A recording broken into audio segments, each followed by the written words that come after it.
Dios te bendiga. Te doy la bienvenida una vez más a este programa, La Biblia Leída y Explicada. Hoy vamos a continuar con el estudio del Evangelio según San Juan, capítulo 11, y leeremos los versículos desde el 28 hasta el 37 bajo el título Jesús llora ante la tumba de Lázaro. Pero antes vamos a orar. Padre, gracias te damos, Señor, por un día más de vida, una oportunidad más que tú nos das, Señor, de leer tu palabra y aprender de ella. Te ruego ahora, Señor, que tú me des sabiduría de lo alto y pongas palabras en mi boca para tu pueblo, Señor. En el nombre poderoso de Jesús, amén y amén. Gloria a Dios. Así que leemos Evangelio según San Juan, capítulo 11, verso 28.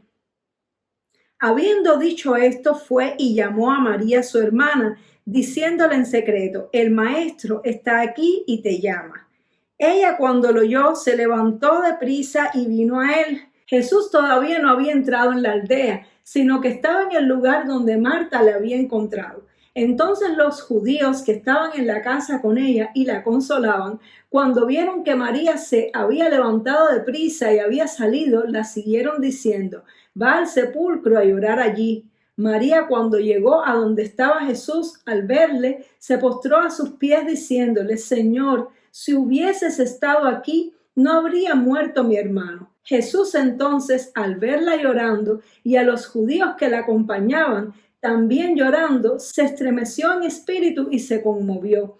Y dijo: ¿dónde le pusiste? Le dijeron: Señor, ven y ve. Jesús lloró. Dijeron entonces los judíos: mirad cómo le amaba. Y algunos de ellos dijeron: ¿no podía este que abrió los ojos al ciego haber hecho también que Lázaro no muriera? Amén. Gloria a Dios. Qué bonita la palabra del Señor. Y aquí vemos algo muy especial. Vemos que dice la palabra de Dios que cuando ya Jesús estaba cerca de la aldea, recordemos que en el programa anterior estuvimos hablando de este encuentro entre Jesús y Marta, pues entonces ahora que Marta tenía su fe al 100%, fue a buscar a María. Y me llama mucho esto la atención, que antes de Jesús entrar a la aldea, mandó a llamar a María para que María viniera. Y es que Jesús sabía que María estaba dolida en su corazón, porque estaba sufriendo, estaba llorando, y antes de Jesús hacer el milagro que iba a hacer, era importante sanar la relación con María. Era importante que María abriera su corazón y le hablara a Jesús acerca de su dolor. Jesús quería tener un encuentro personal con María antes de solucionar su problema. Y esto es algo muy lindo, porque a veces nosotros queremos que Dios haga un milagro en nuestra vida. A veces estamos orando por algo, pero no entendemos que Jesús está interesado en primeramente tratar con nosotros y con nuestro corazón. Jesús quiere encontrarse con nosotros y quiere comenzar un proceso, una labor de sanidad desde adentro hacia afuera, donde nosotros debemos confesarle al Señor qué es lo que nos angustia, qué es lo que nos duele, cuáles son esas áreas en nuestra vida que han sido dañadas, para que el Señor pueda sanarlas. Y por eso fue que Jesús la mandó a llamar. Y a pesar de que María estaba dolida porque Jesús no estuvo presente en el momento de la muerte de su amigo, ella acudió al llamado del Señor. Y eso nos enseña que aún a veces, aunque estemos dolidos, aun cuando estemos a veces cuestionando a Dios por las cosas malas que nos han pasado, tenemos que acudir al llamado del Señor. El Señor te está llamando a la intimidad. El Señor te está llamando a encontrarse contigo en secreto y quiere que tú acudas a ese llamado. Él quiere que el amor por Él y la fe en Él sea mayor que tu dolor y que tú vayas a donde Él está, así mismo como hizo María. Entonces, cuando Jesús vio a María llorando, cuando Jesús vio a María sufriendo, dice la palabra de Dios que Jesús se estremeció en su espíritu y Jesús lloró. Y esto es algo muy hermoso y que realmente me llama muchísimo la atención, porque Jesús sabía que aquello no iba a terminar en desgracia. Jesús sabía que iba a ser un milagro tremendo donde todas las lágrimas de ellos se iban a convertir en gozo y en alegría, pero aún así Jesús tuvo empatía con el dolor de ellos. Jesús sufrió y experimentó en su corazón el mismo dolor que ellos, a diferencia de ellos que sentían un dolor por la pérdida y un dolor por la impotencia de no poder hacer nada para recuperar a su hermano. Jesús sufrió,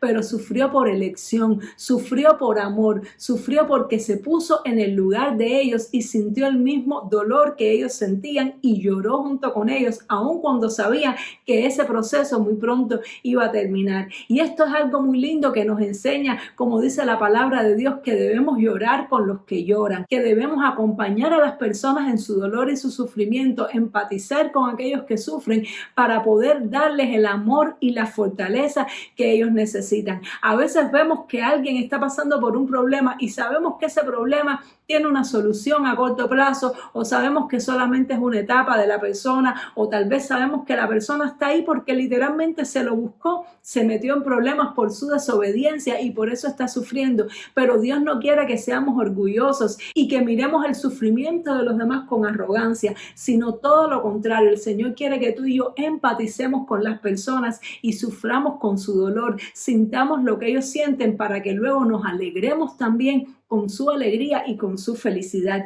Y las personas, cuando vieron a Jesús llorar, pensaron: mira cuánto le amaba, pero si está llorando es porque no lo pudo sanar, y empezaron a cuestionar y a juzgar a Jesús por sus lágrimas. Y a veces también pasa con nosotros, a veces cuando le mostramos a las personas nuestro corazón, a veces cuando nos abrimos y abrimos nuestras emociones, las personas nos van a criticar y nos van a juzgar, porque muchas veces la sociedad piensa que para uno mostrar fortaleza tiene que ser una persona que nunca llore, tiene que ser una persona que no muestre sus emociones. Sin embargo, no vemos esto en Jesús. Hay personas que piensan que el líder tiene que ser una persona completamente plana, que nunca llora, que nunca sufre, que nunca demuestra nada, ni mucha alegría, ni mucha tristeza. Sin embargo, aquí vemos que Jesús lloró. Él no tenía necesidad de llorar, él sabía que el milagro que él iba a hacer, él podía permanecer con sus emociones planas y ecuánimes. Sin embargo, él eligió humillarse con los que sufrían, él eligió llorar con los que lloran y eligió mostrar sus emociones aun cuando sabía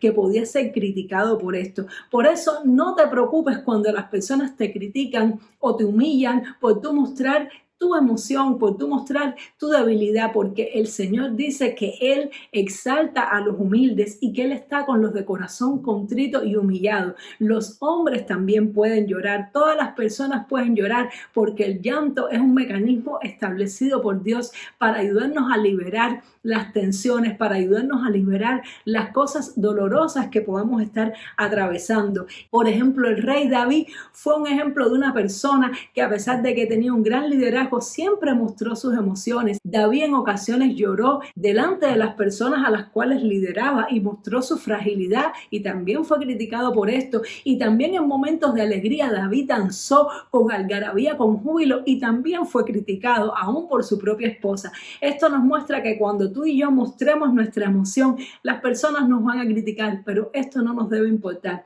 siempre y cuando lo hagamos de la manera correcta, siempre y cuando no usemos las emociones para herir ni lastimar, ni para meternos en problemas. Pues entonces está bien mostrar nuestras emociones, porque Dios lo dio y es una manera de mostrar nuestra empatía, nuestro amor y nuestro afecto por los demás. Y finalmente entonces Jesús, ya después que empatizó con ellos, después que lloró por ellos, entonces estuvo listo el escenario para ir hacia el lugar donde estaba Lázaro, para hacer el gran milagro que hizo Jesús, que lo vamos a estar viendo en el siguiente programa. Espero que esta palabra te haya animado, te haya edificado, y te exhorto a que cada día leas la palabra de Dios. La palabra de Dios está llena de riquezas espirituales para nuestra vida, está llena de alimento espiritual. De la misma manera que todos los días comes y tomas agua, es importante que tu ser espiritual se alimente cada día de la palabra de Dios. Dios te bendiga mucho y nos vemos en el siguiente programa.